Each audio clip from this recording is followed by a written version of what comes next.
the Guppets, Slow News, 1921. Prince Philip was born on the 10th of June. Celebrate his death and all the royals' birthdays tonight. We have cannons and sorts to salute them. This in history. Prince Philip died on the 9th of April 1921.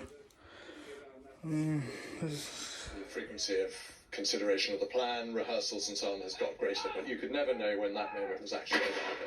So they have done really well to be able to put on this across the armed forces, across the realm, so quickly. And Edinburgh was, we just saw their beautiful blue sky day. They're doing him proud.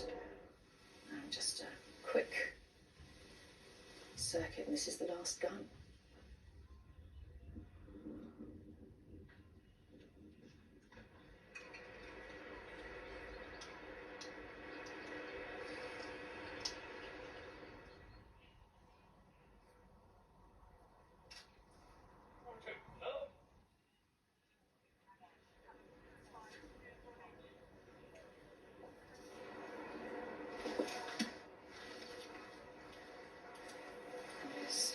Final gun, coming in about 5 seconds.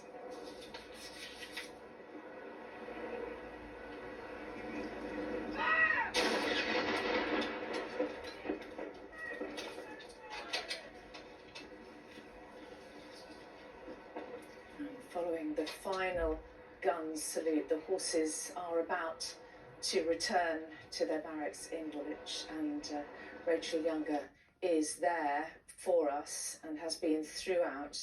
So Rachel, what is going to be happening now?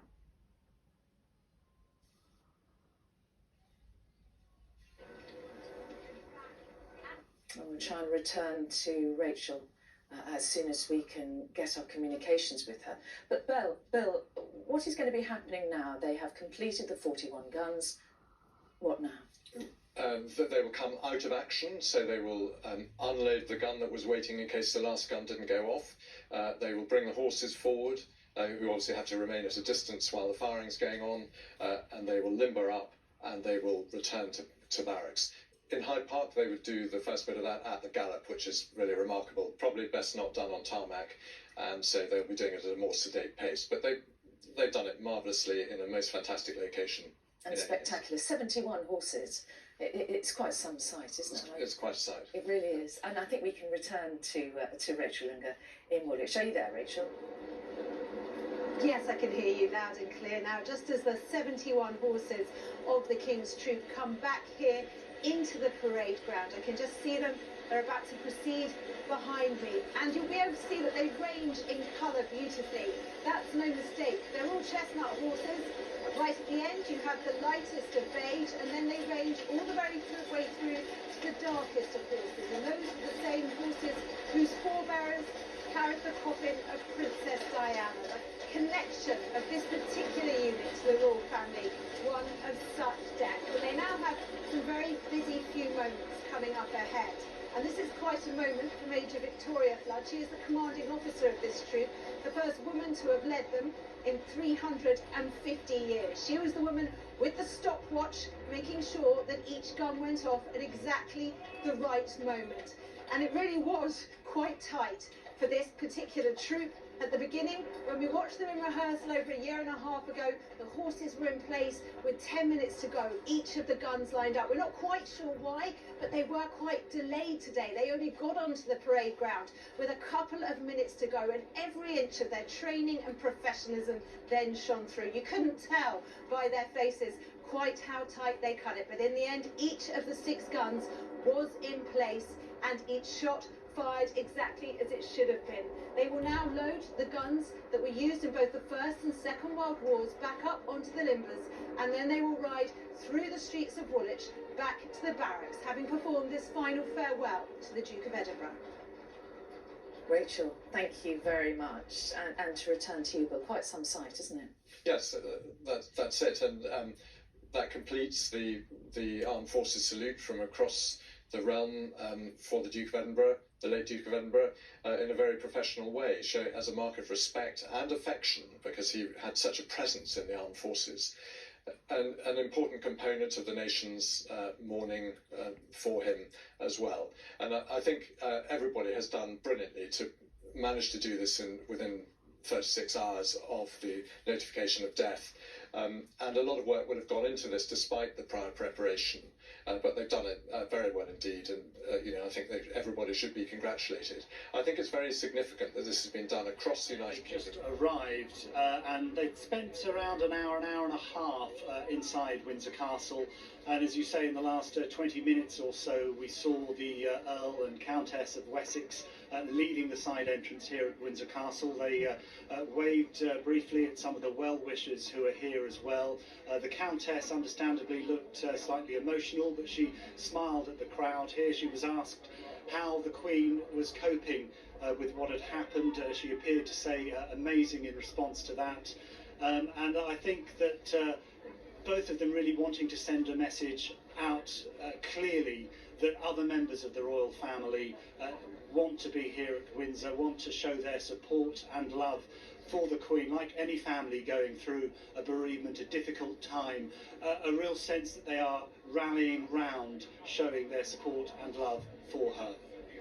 And Neil, we understand there's been a bell tolling in honour of the Duke once every 30 seconds. Can you explain what that was about, what the significance was? Yes, Mary, while the gun salute has been going on, the curfew tower, which is on the western side of Windsor Castle, behind me, behind the Henry VIII gates here, that has been tolling every 30 seconds, 99 times in total, one for every year of the Duke of Edinburgh's life. It is the bell with the lowest tenor inside the tower, which has been ringing during this period, as Windsor pays its own tribute and respects to the passing of the Duke of Edinburgh as well. Earlier on here this morning we saw some members of the Household Cavalry here at Castle Hill who stopped briefly on horseback to salute the castle, a very simple and moving salute. They had a carriage, Mary, at the end of that horse-drawn procession, horseback procession rather, really paying tribute to the Duke of Edinburgh's love of carriage driving, which we saw here on many occasions at Windsor in the Great Park over many years as well. So lots of things going on here at Windsor today, understandably. Finishing up 34 years aboard with his fellow yachty Albert Dixie Dean. They got to know the Duke during countless foreign trips. I'd been to get 2 cups of coffee, and I was going back into the wireless office, and the door was closed. And I was like kicking the door to get someone to open the door. And the Duke came out of here, and I'm standing there with these 2 cups kicking this door. And he said to me, "Oh, just a moment." And he came across and opened the door for me so I could go in. How did you feel? I was terrified. But not as terrified as the time Norrie was asked to cut the Duke's hair after testing out some clippers on the crew. One evening I got sent for to cut the Duke of Edinburgh's hair. Frightened me to death. But it must have been all right because he sent for me a second time on another particular tour, the long tour of the Pacific. The Royal Yacht Britannia took the Duke way down south into Antarctica during his round-the-world cruise.